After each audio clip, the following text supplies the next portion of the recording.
तो साक्षी नाम तो बाद में जुड़ा, इसके सेल ना ख़त्म हो रहे होंगे।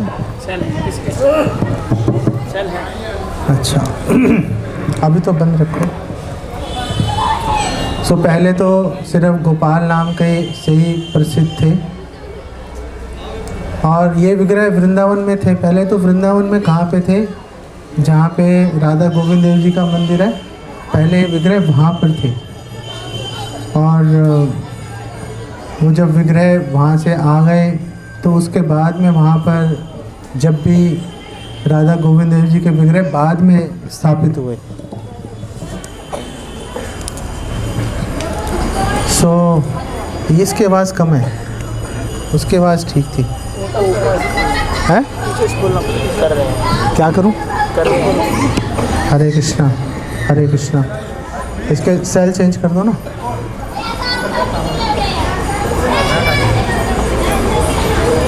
इसके सेल चेंज कर दो। सेल है तुम्हारे पास इसके? हरे कृष्णा। सो ये जो विग्रह हैं साक्षी गोपाल के, तो वृंदावन में थे जहाँ पे राधा गोविंद देव जी का मंदिर है, वहीं पर एग्जैक्ट स्पॉट पे वहाँ पे इनकी वर्शिप हो रही थी। और वहाँ से ये विग्रह गए थे दक्षिण भारत में विद्यानगर, वहाँ पर ये विग्रह रहे, बहुत समय तक विग्रह रहे वहाँ पर। उसके बाद जो पुरी के राजा हैं, उड़ीसा के राजा पुरुषोत्तम देव ने विद्यानगर के राजा को संदेशा भेजा था कि मैं आपकी पुत्री से विवाह करना चाहता हूँ। तो विद्यानगर के राजा ने कहा तुम तो चपरासी हो, झाड़ू लगाते हो सड़क पे। जगन्नाथ जी के सामने झाड़ू लगाते थे ना राजा पुरुषोत्तम देव, तो कहा तुम तो झाड़ू लगाते हो, तुमसे मैं अपनी लड़की का विवाह कैसे कर दूं? तो पुरुषोत्तम देव को गुस्सा आ गया, तो उन्होंने जगन्नाथ जी की सहायता से उन्होंने चढ़ाई कर दी विद्यानगर पे, और चढ़ाई करके उसको हरा दिया। जब हरा दिया तो वहाँ से उन्होंने उसकी कन्या का भी हरण किया, विद्यानगर के राजा का। और उन्होंने भगवान से प्रार्थना की साक्षी गोपाल से कि आप प्लीज़ चलिए उड़ीसा में हमारे साथ। तो साक्षी गोपाल जो हैं वो इस बात को मान गए। तो साक्षी गोपाल जो हैं फिर उनको लेकर वो कटक में आए, कटक में उनको स्थापित किया। फिर कटक में वहाँ पे कुछ समय तक उनकी आराधना हुई, उनकी कुछ समय तक। और फिर कटक से जो हैं राजा पुरुषोत्तम देव उनको लेकर गए जगन्नाथ जी के मंदिर में। तो कुछ समय तक साक्षी गोपाल जी की पूजा जगन्नाथ मंदिर में भी हुई, साथ साथ तक जगन्नाथ जी बैठे विराजमान है, इधर साक्षी गोपाल विराजमान है, साथ में पूजा हो रही है। फिर झगड़ा हो गया, जगन्नाथ जी का और साक्षी गोपाल का आपस में झगड़ा हो गया। अब ये क्या कर रहे हो तुम? यहाँ पे आ गए तुम खाम में। तो झगड़ा हो गया। श्रील प्रभुपाद बोलते हैं कि ये जो झगड़ा है ये प्रेम कलह है, प्रेम का झगड़ा है। दो दोस्तों में झगड़ा हो जाता है, प्रेमी प्रेमिका में झगड़ा हो जाता है, पति पत्नी में झगड़ा हो जाता है। पता नहीं पति पत्नी के झगड़े को प्रेम कला कहना बड़ा मुश्किल सा होता जा रहा है।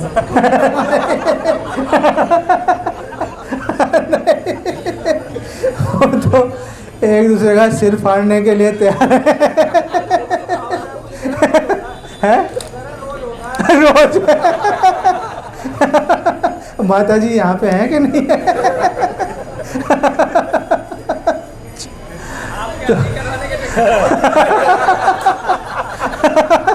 वो बैठी हुई है माता जी।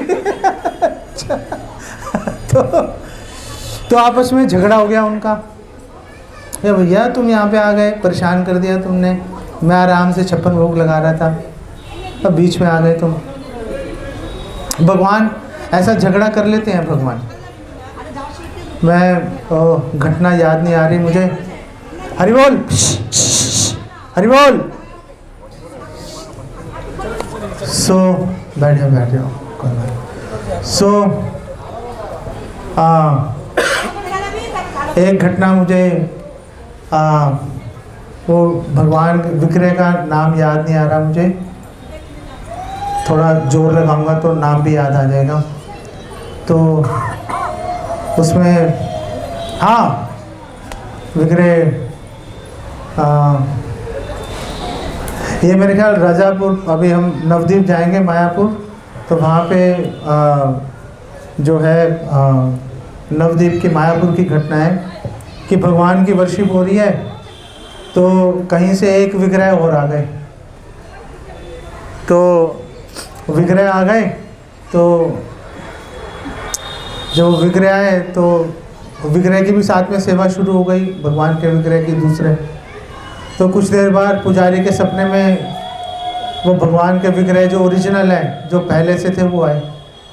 उन्होंने पुजारी को बोला, यार ये आप किनको ले आए? तो मतलब परेशान कर दिया इन्होंने, जो भोग लेके आते हो सबसे पहले यही खा जाते हैं, और इतने तेज़ हैं भोग खाने के अंदर कि अभी तुम प्रणाम भोग मंत्र बोल रहे हो तो ये पहले ही खाना शुरू कर देते हैं।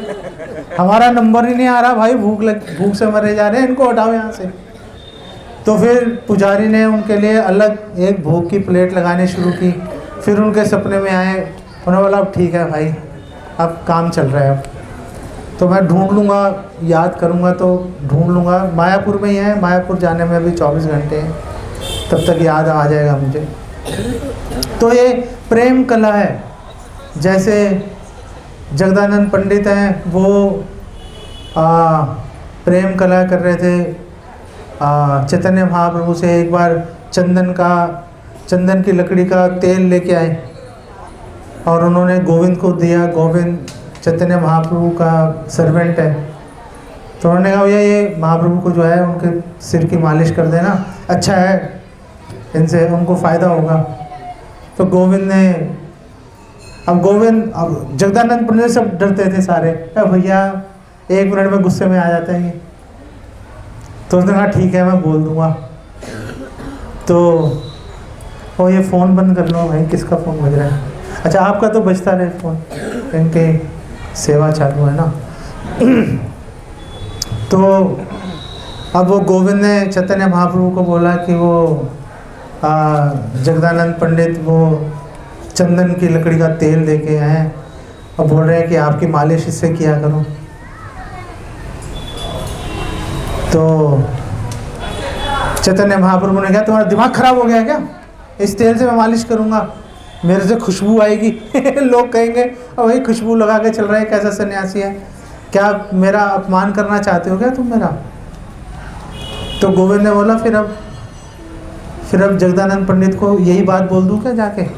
कहा नहीं मैं अपने आप समझाऊंगा उसको ये मत बोलना भाई और परेशानी हो जाएगी। तो गोविंद आए और जगदानंद पंडित आए, तो चैतन्य महाप्रभु ने कहा अरे आप बात सुनो, आज तुम तो इतने बढ़िया हो, एक रिक्वेस्ट है कि यार तेल मैं नहीं लगा पाऊँगा, ऐसे मेरे लोग बोलेंगे सन्यासी होकर तेल लगा रहे हैं, तुम्हें बुरा तो नहीं लगा? जगदानंद पंडित ने बोला नहीं बुरा तो नहीं लगा मुझे। और तुरंत उठ के वहाँ से जगदानंद पंडित गए, वो मटका उठाया तेल का, वहीं पे पटक दिया कहाँ है तेल? तेल तो है ही नहीं, मैं तो लाया नहीं था, और सारा तेल फेंक दिया वहाँ पे। और चैतन्य महाप्रभु आवाज़ दे रहे थे भाई बात तो सुन, भाई बात तो सुन, और चला गया अपने घर जगदानंद पंडित। पूरी की बात है ये। तो फिर चैतन्य महाप्रभु गए, उसने दरवाज़ा बंद किया, बैठ गए। चैतन्य महाप्रभु ने दरवाज़ा खटखटाया, खोल ही नहीं रहे। अरे सुन लो भाई बात तो सुन लो, सुन ही नहीं रहे। प्रेम कला, आपको प्रेम कला बता। फिर चैतन्य महाप्रभु ने कहा मतलब क्या करूं कि ये कमरे से बाहर आ जाए, बात तो सुन ले। तो चैतन्य महाप्रभु ने कहा कि जगदानंद प्रभु भूख लग रही है, कुछ बना के खिलाओ। और ये बात को काट नहीं सकते, लड़ाई अपनी जगह है, सेवा अपनी जगह। खटाक से दरवाज़ा खुल गया और जगदानंद पंडित बाहर आ गए। ये प्रेम कला है, ये घर वाली कला नहीं है कि 3 दिन रोटी नहीं बन रही।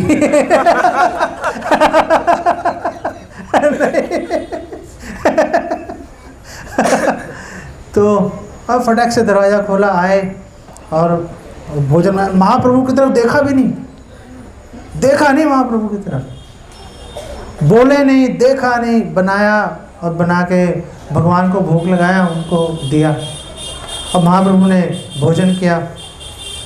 महाप्रभु ने कहा बस हो गया भाई, हो गया, और डाल दिया। अब भैया अब कौन मना करेगा, और खा लिया। अब भाई भर गया, भर गया, डाल दिया। और महाप्रभु कह रहे ओ भैया पेट फटने को हो गया, नहीं खा सकता। खाए नहीं कुछ, खा रहा हूँ भाई, खा लिया और डाल दिया।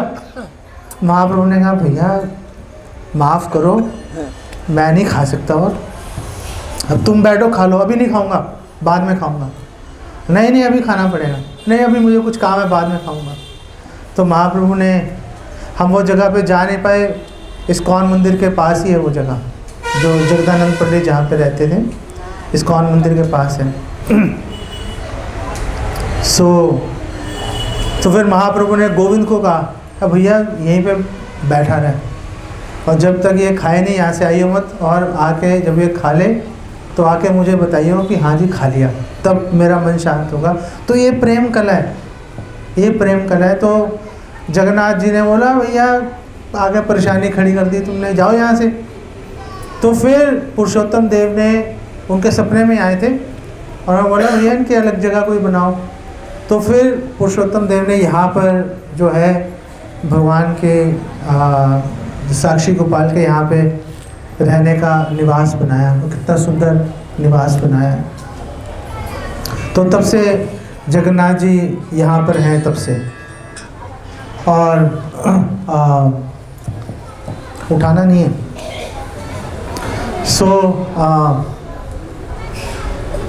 तो साक्षी गोपाल जी का ये तो एक इतिहास है। और दूसरा इतिहास साक्षी को, अब हमें टाइम की परवाह नहीं है, अब बैठेंगे आराम से चर्चा करेंगे, जो टाइम लगेगा लगेगा। उसके बाद में जब हम आए थे तो भगवान का श्रृंगार शुरू हुआ था, तो और भगवान के श्रृंगार के दर्शन भी करेंगे आराम से, है ना। तो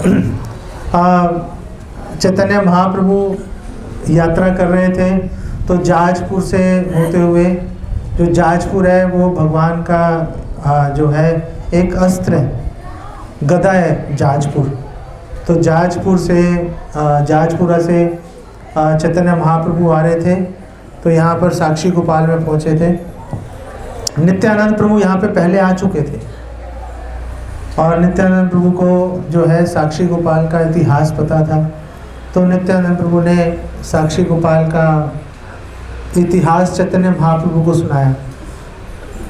तो ये जो भी बातें हैं ये नित्यानंद प्रभु सुना रहे हैं चैतन्य महाप्रभु को, और भी सब लोग बैठे हैं जैसे आप लोग बैठे हो। तो कृष्णदास कविराज गोस्वामी ये वर्णन करने से पहले पूरा जो इतिहास है साक्षी गोपाल जी का एक श्लोक में वर्णन कर रहे हैं। और कृष्णदास कविराज गोस्वामी कह रहे हैं, पदभ्याम चलन यह प्रतिमा स्वरूपो, कि अपने विग्रह के रूप में जो भगवान चले अपनी प्रतिमा के रूप में, अपने पैरों से चले। ब्रह्मण्य देवो ही शत अह गम्यम, ब्रह्मण्य देव जो भगवान, जो ब्राह्मणों के स्वामी हैं, वो भगवान 100 दिन तक, शत आह 100 दिन तक भगवान जो है वो चलते रहे। देशम ययो विप्रकृते अद्भुते हम, और ये भगवान की इतनी अद्भुत लीला है कि भगवान जो है इतना दूर देश में भगवान ने गमन किया। तम साक्षी गोपालम अहम नतोस्मि, ऐसे साक्षी गोपाल को मैं नतमस्तक होता हूँ, प्रणाम करता हूँ।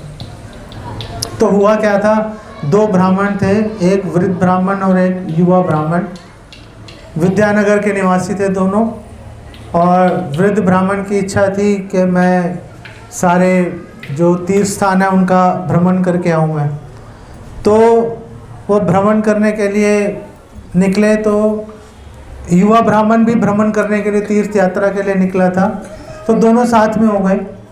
तो युवा ब्राह्मण ने स्वेच्छा से उस ब्राह्मण को, वृद्ध ब्राह्मण की सेवा शुरू कर दी, उनका ध्यान रखना, सामान उठा के चलना इत्यादि।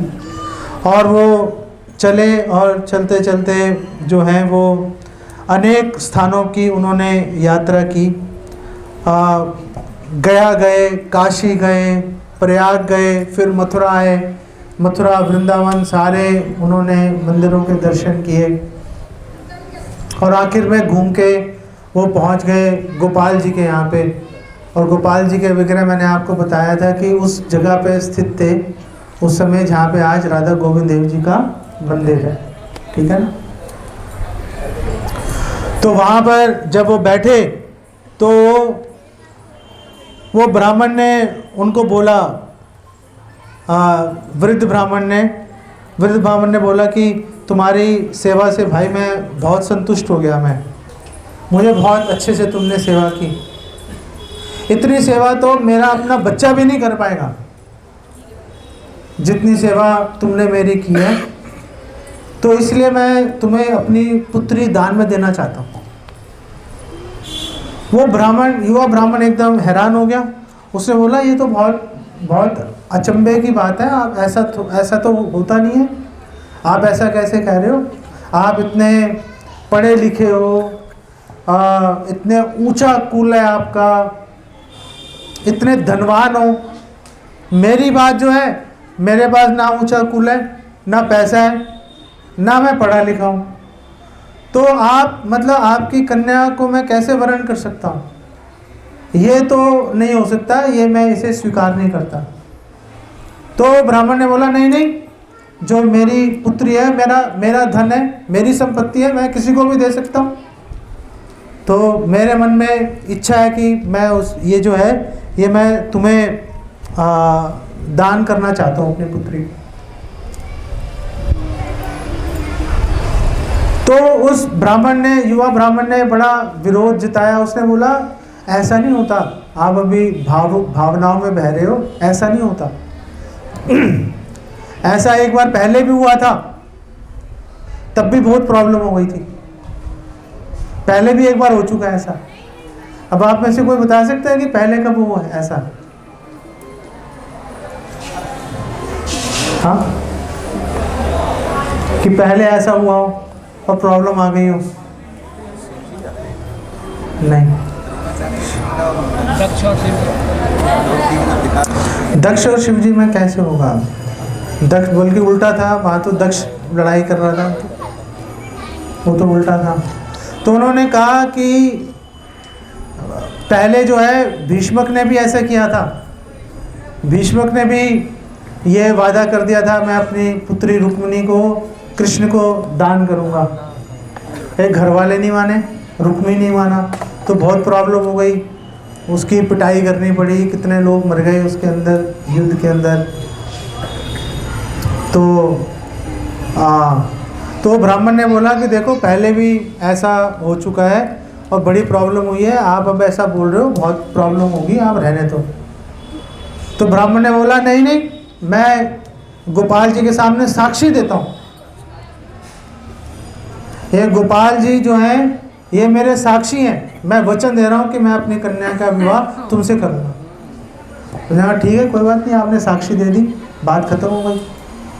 वो तीर्थ यात्रा समाप्त करके दोनों वापस आ गए, वो अपने घर, वो अपने घर। अब वो जो वृद्ध ब्राह्मण है, अब उसको टेंशन हो गई। वो वृंदावन में वादा करना अलग बात है, घर में पहुंच के उसके बारे में सोचना अलग बात है। आपके साथ भी तो होता है ऐसा नहीं?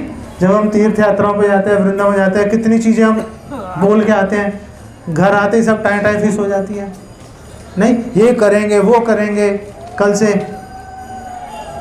और जब घर पहुंचते हैं तो साहस नहीं उठा पाते हम, और सोचते हैं कि घर में प्रेम कलह शुरू हो जाए। घर में तो वो ब्राह्मण कई दिन तक वेट करता रहा, क्या करूं। और फिर उसने साहस उठाया कई दिनों के बाद, और उसने अपने घर वालों को बुलाया, भी इधर आ जाओ, बैठ जाओ। सबने कहा पता नहीं क्या बात है।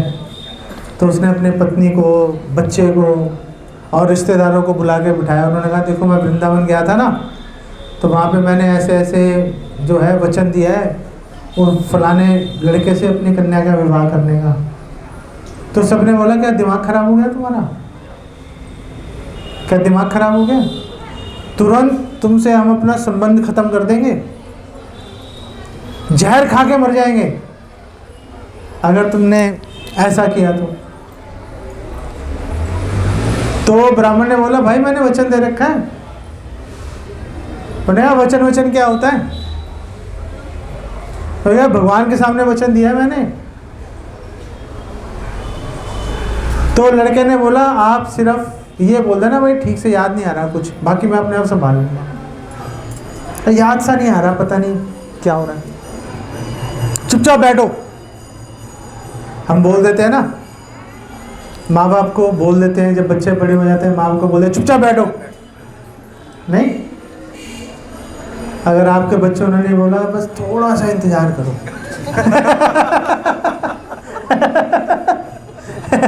ज़्यादा इंतज़ार करने की ज़रूरत नहीं है, थोड़ा सा इंतज़ार करो। तो वो ब्राह्मण चुप करके बैठेगा।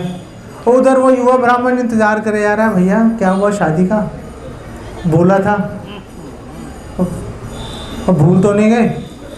तो एक पहुंच गया उनके पास। तो उसने बोला कि देखो आप चुप्पी करके बैठ गए, क्या हो रहा है, आपने वचन दिया था। तो वो ब्राह्मण ने बोला ठीक से याद नहीं आ रहा कुछ जो घर वालों ने बोला उसने बोल दिया, कहा ठीक से याद नहीं आ रहा। इतने में वो लड़का उसका खड़ा हो गया, डंडा उठा के भाग जाए यहाँ से, भगा दिया उसको। पता नहीं कहाँ से आ गया भिखारी कहीं का। तो उसने पंचायत बुला ली, और युवा ब्राह्मण ने पंचायत बुला ली, और पंचायत बुला के सबके सामने उसने कहा जी ऐसे ऐसे हुआ था, वृंदावन गए थे, इन्होंने वचन दिया था और वचन दिया था, अभी अपना वचन पूरा नहीं कर रहे। तो सारे पंचायत ने पूछा उस वृद्ध ब्राह्मण से, हाँ जी अच्छा। जब वो वृद्ध ब्राह्मण का ये तो वृद्ध ब्राह्मण को बुलाया पंचायत में, और वृद्ध ब्राह्मण को लाइन याद थी अपनी। तो सबने पूछा भाई क्या हुआ था, ठीक से याद नहीं है तो वो ब्राह्मण का लड़का खड़ा हो गया, उसने बोला अरे ये लुच्चा है, लुच्चा, मेरे पिता के पास पैसे थे, ये तो हमने कुछ बोला नहीं, मेरे पिता के पास पैसे थे, इसने धतूरा खिलाया और सारे पैसे लूट लिए, ये तो जान बच गई इनकी, हमने कुछ बोला नहीं, हमने कहा चल काम का है छोड़ो। अब ये मतलब मेरी बहन का हाथ मांगने आ गया। तो वो युवा ब्राह्मण ने बोला अरे भगवान के सामने वचन दे रखा है, भगवान की साक्षी है।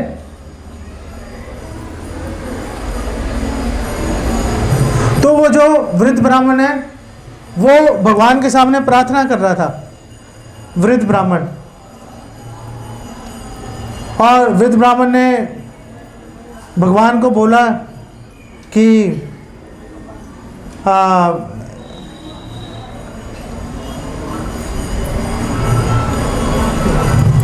उसने बोला कि मोर धर्म रक्षा पाए, कि हे भगवान आप प्लीज ऐसा करो कि मेरे धर्म की रक्षा हो जाए, ना मरे निज जन,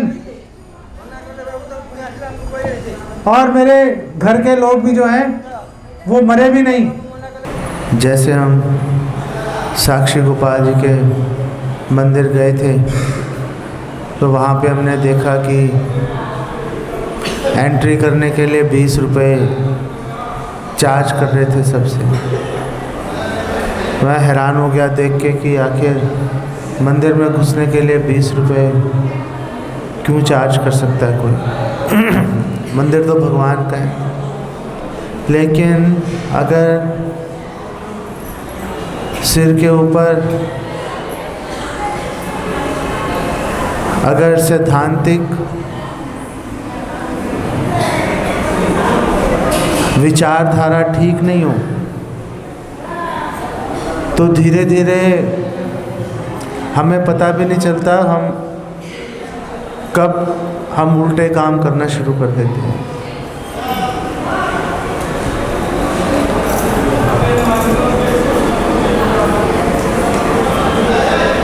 सैद्धांतिक विचारधारा को दर्शन कहा जाता है। दर्शन का मतलब है देखना। दर्शन का मतलब है जिसकी सहायता से हम देख सकते हैं। जैसे आप देखोगे जब भी कीर्तन होगा बहुत सारे लोग आके जुड़ेंगे, लेकिन जैसे ही सिद्धांत पे चर्चा होगी अधिकतर लोग उठ के चले जाते हैं। लोगों को सिद्धांत से कोई सरोकार नहीं, कोई सरोकार नहीं। उनके लिए एक पेशेवर गीतकार हरे कृष्णा कीर्तन कर रहे हैं या एक भक्त हरे कृष्णा कीर्तन कर रहा है, उनके लिए कोई फर्क ही नहीं है। वो लोग ट्यून पे नाचते हैं। भक्ति सिद्धांत सरस्वती ठाकुर बोल रहे थे कि जैसे सांप बीन की धुन पे नाचता है, ऐसे ही लोग हरे कृष्णा कीर्तन की धुन पे नाचते हैं। उनको हरे कृष्णा से कोई लेना देना नहीं है। तो अगर हम सिद्धांत नहीं सुनेंगे, अगर हम सावधानी नहीं बरतेंगे, तो ऐसा नहीं हो कि हम भी सांप की तरह बीन की धुन पे नाच रहे हो। हमें कुछ पता नहीं है कि हमारी क्या गति होगी, हमें कुछ पता नहीं है कि हम भगवान के प्रेम को प्राप्त कर पाएंगे नहीं कर पाएंगे, भगवत धाम को प्राप्त कर पाएंगे नहीं कर पाएंगे, कुछ पता नहीं है।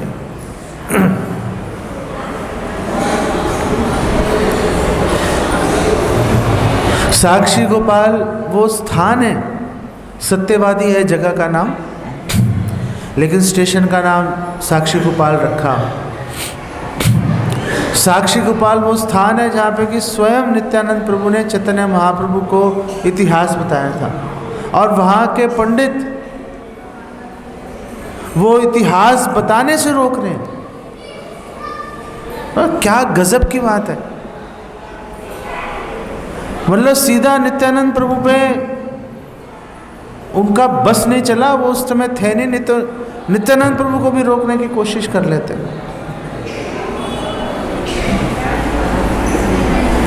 इसीलिए हरे कृष्णा कीर्तन महत्वपूर्ण है, लेकिन हम हरे कृष्णा कीर्तन क्यों कर रहे हैं? किन बातों का हमें ध्यान रखना चाहिए, किन बातों से हमें बचना चाहिए, इन बातों को भी सोचना समझना अत्यंत आवश्यक है। उस दिन मैं एक भक्त से बात कर रहा था कुछ दिन पहले, तो वो बता रहे थे कि जो कीर्तनिया होते हैं इस्कॉन के अंदर, जो कीर्तनिया हैं जो बहुत अच्छा कीर्तन करते हैं, वो भक्ति में आगे नहीं बढ़ते। वो भक्ति में आगे नहीं बढ़ते। एक वो कीर्तन करने के लेवल पे आके अटक जाते हैं। अब उनके जीवन का गोल है नई ट्यून सीखना। तो उसने मेरे से पूछा, प्रभु जी ऐसा कैसे क्यों हो रहा है? तो मैंने उसको बोला, क्या आपने किसी कीर्तनिया को लेक्चर सुनते देखा है? कोई भी कीर्तनीय है उससे 4 घंटे कीर्तन करवा लो, जैसे ही कीर्तन खत्म होकर लेक्चर शुरू होगा तुरंत उठ के चला जाएगा। वो क्यों जा रहा है भाई? ये भी कीर्तन है। ये कीर्तन हरे कृष्णा कीर्तन के बिना अधूरा है, हरे कृष्णा कीर्तन इसके बिना अधूरा है। अगर हम इस बात को ध्यान में नहीं रखेंगे, हम बोलेंगे चलो हम इस्कॉन गए थे, हमने भगवान के दर्शन किए, हमने कीर्तन किया बहुत देर, वापस आए, अरे कुछ सुना कि नहीं सुना? जीवन में बदलाव कैसे आएगा? कैसे आप गलत काम करने से बचोगे, कैसे जो भक्ति के अनुकूल विधियां हैं उसको कैसे स्वीकार करोगे, वो कैसे पता चलेगा? जब बैठ के सुनेंगे तो ही तो पता चलेगा। उठ के चले जाओ भाई, क्या ही फर्क पड़ेगा? आपके जीवन का दायित्व किसके ऊपर है? आपके ऊपर है। अगर आप भक्ति अच्छे से नहीं करना चाहोगे, कौन आपको मजबूर करेगा? ये क्या नाम है इसका? दामोदर, तुम अलग क्यों बैठे हो? दामोदर, पीछे दामोदर बैठा हुआ है वो, उसको बोलो इधर आके बैठेगा। वो दामोदर है, वो कौन है? दामोदर, वहाँ अलग क्यों बैठे हो तुम भाई? और तुम अलग क्यों बैठे हो? हैं? क्या मृदंग बजा के थक गए हो क्या?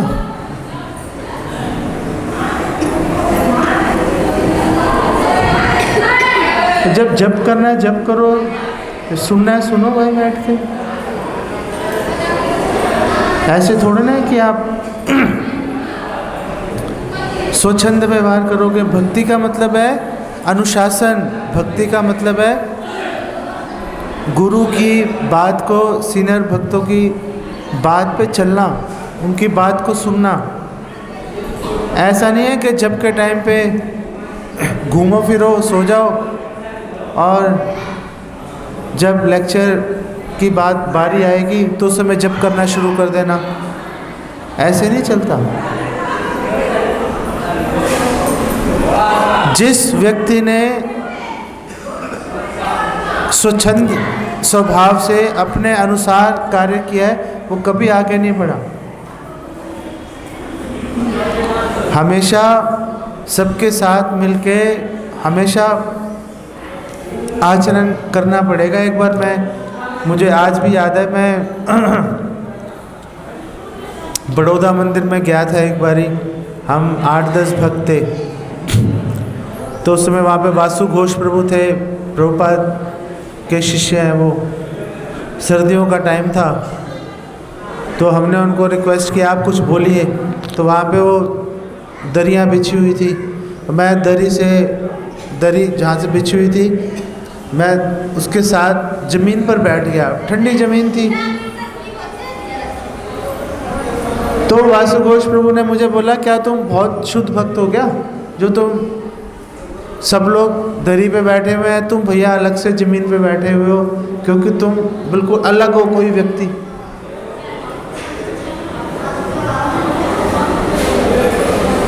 यहाँ बैठने और यहाँ बैठने में फ़र्क नहीं है। मैं यहाँ से उठ के वहाँ बैठ गया, उसमें फ़र्क नहीं है। फ़र्क है हमारी चेतना का, फ़र्क है हमारी मानसिकता का, फ़र्क है ये सोचना कि हम अलग हैं। हम अलग नहीं है, आप अलग नहीं हो भाई। अगर आप अलग हो तो सिर्फ एक ही कारण से अलग हो कि आप में कम है गुण, ज़्यादा नहीं है। कभी आप किसी गलत फहमी में हो कि जी आप में बहुत ज़्यादा गुण है, ऐसा नहीं है कुछ भी। आप किसी से और भक्त से तुलना करोगे 2-4 गुण कम पाएंगे, आप में ज़्यादा नहीं पाएंगे। ये मैं आपको व्यक्तिगत गारंटी देता हूँ इस बात की।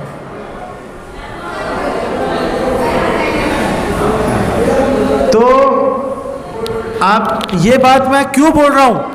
मैं आपको, मेरे पास दिमाग में 1000 कथाएं हैं बोलने के लिए, लेकिन मैं आपको ये बोल रहा हूँ क्योंकि ये महत्वपूर्ण है आपके लिए। वो कथा सुनाऊंगा नहीं सुनाऊंगा चलेगा, इसके बगैर नहीं चलेगा। अगर ये बात आपके दिमाग में नहीं घुसी तो आप भी वैसे लाखों लोगों की तरह, भक्तों की तरह बन जाओगे जो कहीं नहीं जा रहे, गोल गोल घूम रहे हैं। आप भी गोल गोल घूमते रहना, ऐसे नहीं होता।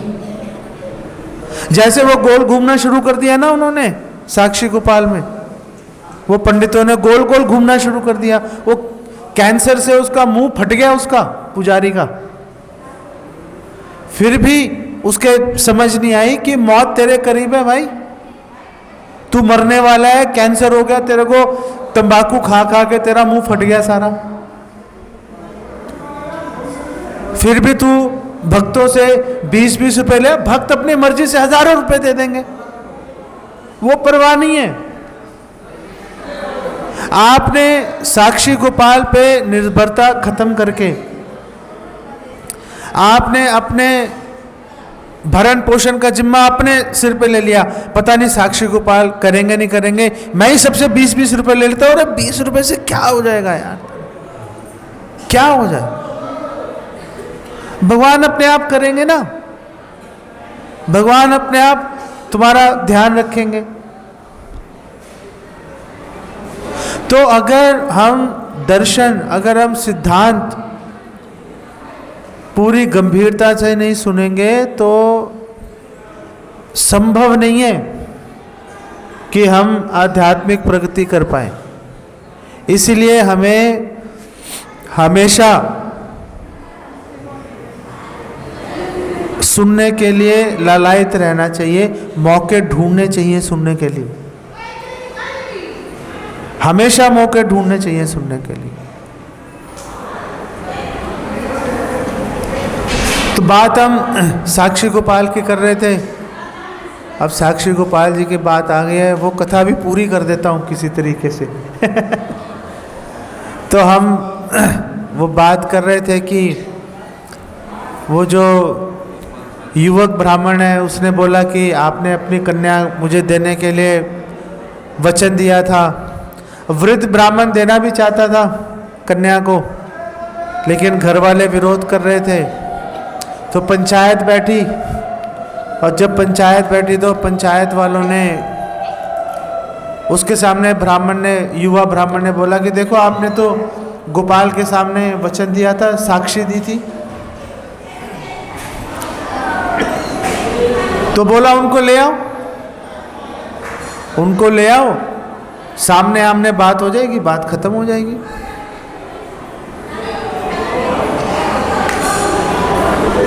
तो पंचायत ने पूछा वृद्ध ब्राह्मण से, हाँ भाई तुम्हें तो कोई आपत्ति नहीं है? उसने कहा जी मुझे कोई आपत्ति नहीं है। वृद्ध ब्राह्मण को विश्वास था कि गोपाल आएंगे। उसने कहा मुझे कोई आपत्ति नहीं है, क्योंकि वो तो भगवान से प्रार्थना कर रहा था कि मेरे वचन की भी रक्षा हो जाए।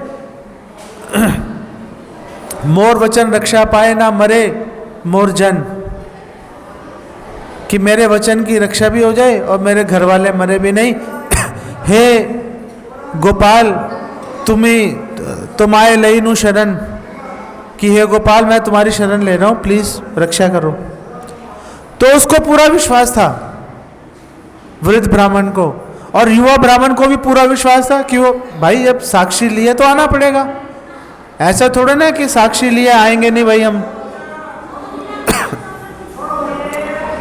तो पंचायत ने उस वृद्ध ब्राह्मण के लड़के से पूछा, हाँ भाई तुझे तो कोई आपत्ति नहीं है? तू सबसे ज्यादा उछल रहा था यहाँ पे। तो वो ब्राह्मण के लड़के ने बोला नहीं नहीं मुझे तो कोई आपत्ति नहीं है। उसको भगवान पे विश्वास नहीं था, उसको यह विश्वास था कि अरे वो तो प्रतिमा है, वो तो मूर्ति है, मूर्ति कैसे आएगी? हजारों किलोमीटर दूर मूर्ति नहीं आ सकती। और क्योंकि मूर्ति नहीं आ सकती इसलिए बात मेरे पक्ष में जाएगी। हाँ जी कोई प्रॉब्लम नहीं है, तैयार है, हम तैयार हैं। अरे भाषी क्या कर रही हो तुम?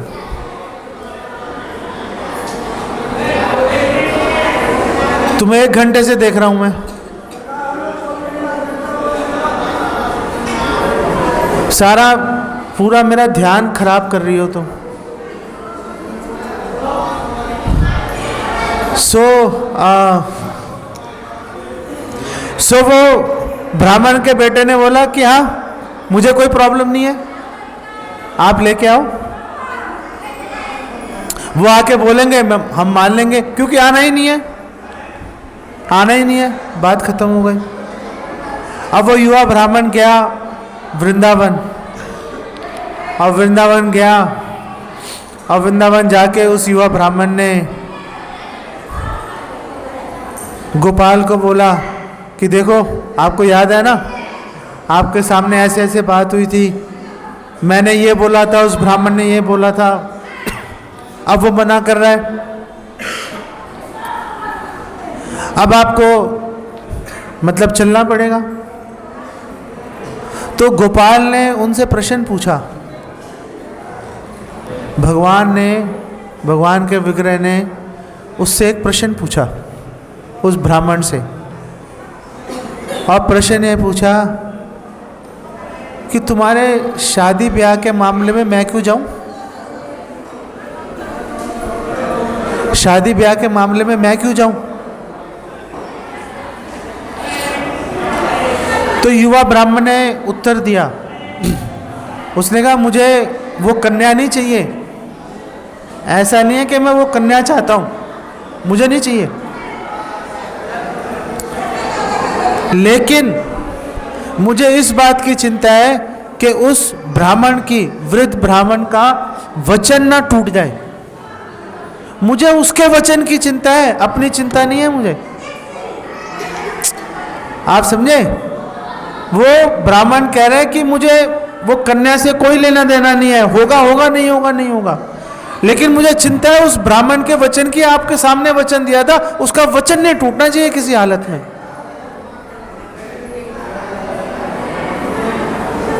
अब गोपाल ने दूसरी बात बोल दी, भगवान के विग्रह ने अब दूसरी बात बोल दी, और भगवान ने बोला कि तुम्हें पता है ना कि मैं एक प्रतिमा हूं, तुम्हें पता है ना कि मैं एक प्रतिमा हूं, और प्रतिमा तो चलती नहीं है, और तुम मुझे कह रहे हो कि वो हजारों किलोमीटर तुम्हारे साथ चल के जाऊं, ऐसा कैसे होगा? तो वो ब्राह्मण ने बोला कि प्रतिमा तो बोलती भी नहीं है, आप बोल रहे हो ना।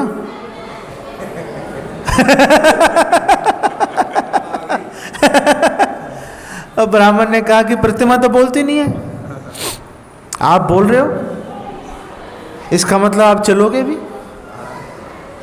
ये विश्वास है, इसे बोलते हैं विश्वास। जैसे मुकुंद है, चैतन्य महाप्रभु के पार्षद मुकुंद, उनकी हमने बात की थी, जिन लोगों ने सुना होगा, सुन भी लिया होगा, कि सप्त प्रहर लीला में चैतन्य महाप्रभु ने उस पर दया करने से मना कर दिया था, फिर बाद में दया कर भी दी थी। तो वो मुकुंद जो है, उनके बेटे का नाम था रघुनंदन। तो एक बार मुकुंद को किसी काम से बाहर जाना था, तो उसने रघुनंदन को बुलाया। छोटा सा बच्चा था, इतना सा बच्चा, ये छोटा सा बच्चा था वो रघुनंदन। तो इधर आ भाई। हाँ जी। बोला मैं जा रहा हूँ काम से, शाम को आऊँगा, अभी तेरी माँ खाना बना रही है, तो भगवान को भोग लगा दियो। हाँ ठीक है जी, लगा दूँगा, आप जाओ। वो चले गया, और रघुनंदन जब वो माँ ने भोजन बना दिया, बोला जा भी भोग लगा दे। वो लेके गया, भगवान के सामने रख दिया, वो बोला खाओ। अब भगवान तो देख के खा लेते हैं, वो 5 मिनट वेट करता रहा, वो खाया नहीं। उन्हें खाओ भाई।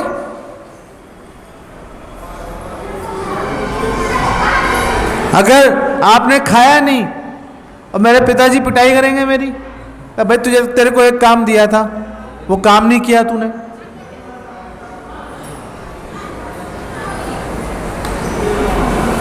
रोना शुरू कर दिया उसने, रघुनंदन ने। और भगवान ने उसको बोला, भाई मैं ऐसे ही खाता हूँ, मैं देख के खा लेता हूँ।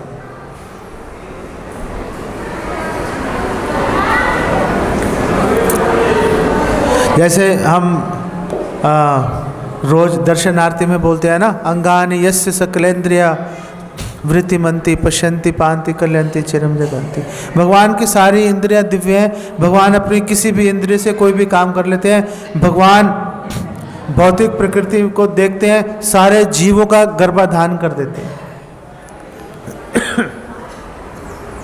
तो भगवान ने बोला कि भाई मैं देख के खा लेता हूं।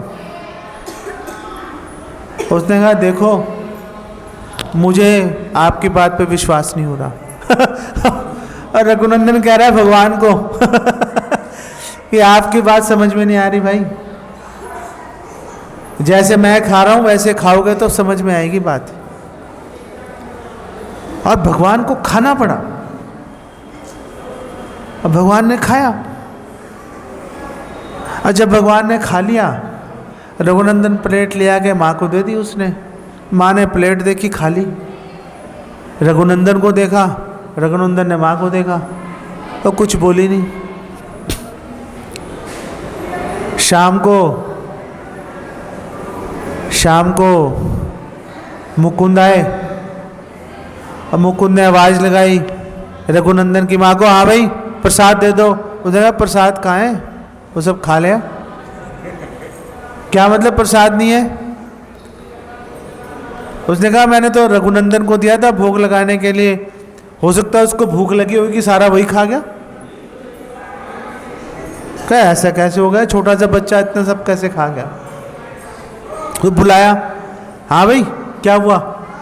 कुछ नहीं पिताजी, आपने बोला था भगवान को भोग लगा दो वो खाएंगे, पहले तो खा नहीं रहे थे, फिर मैंने जोर जबरदस्ती की तो खा गए वो। तो मुकुंद ने बोला झूठ बोल रहे हो तुम, ऐसे थोड़े ना होता है, श्रद्धा ऐसे थोड़े ना होता है। उसने कहा नहीं नहीं मेरे सामने खाया उन्होंने।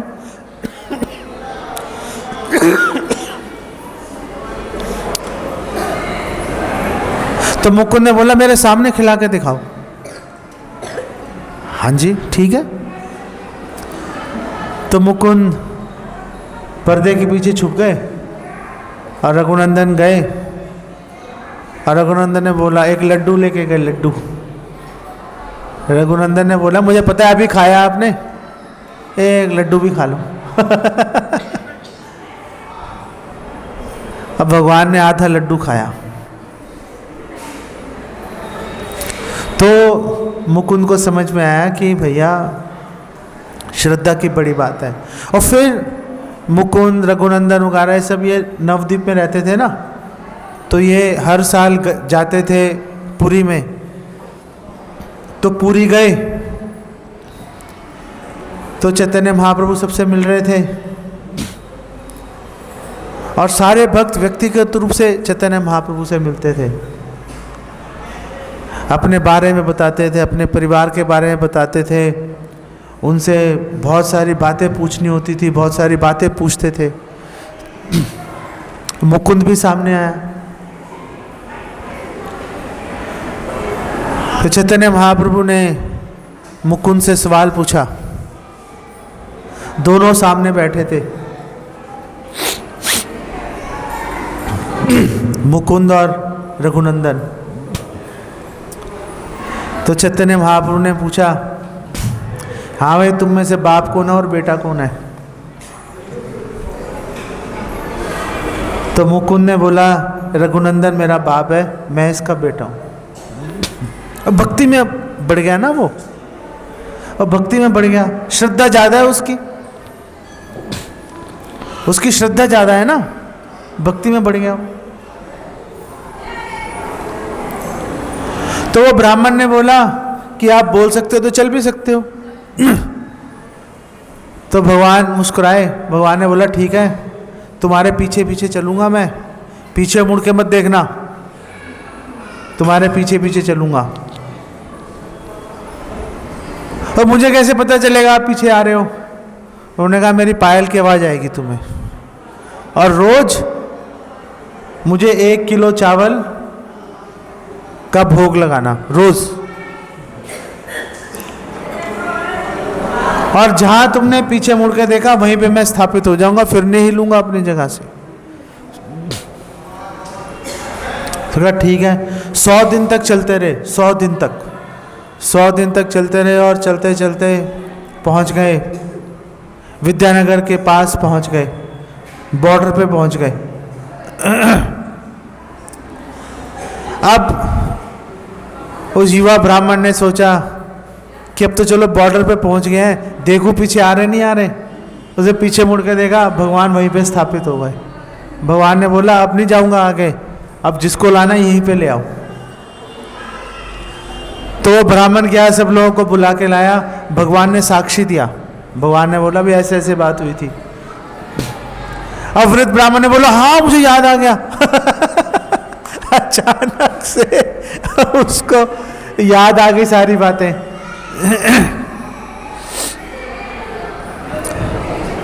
अब वो ब्राह्मण का बेटा भी कुछ नहीं बोल पाया, तो कन्या का विवाह उससे करना पड़ा। तो फिर वो वृद्ध ब्राह्मण और युवा ब्राह्मण ने भगवान से प्रार्थना की कि आप प्लीज अब आप यहीं पे विराजमान होइए, आप प्लीज वापस मत जाइए, हमें मौका दीजिए आपकी सेवा करने का। वहीं पे रुक गए वो तो फिर पुरुषोत्तम देव जो है, मैंने आपको बताया था, आपको याद पता नहीं कितने लोगों को याद है, हाथ खड़ा करो। चलो, और फिर भगवान, फिर पुरुषोत्तम देव है जो उड़ीसा के राजा हैं, उनका अपमान कर दिया था विद्यानगर के राजा ने, तो वो चढ़ाई कर दी उन पे, हरा दिया। और हराने के बाद उसकी कन्या को भी लेके गए राजा की। और पुरुषोत्तम देव ने भगवान से प्रार्थना की थी कि आप हमारे साथ चलो। तो भगवान पहले कटक गए, कटक से जगन्नाथ मंदिर में गए, जगन्नाथ मंदिर से सत्यवादी जहाँ पे अभी विराजमान है वहाँ पे पहुँच गए भगवान।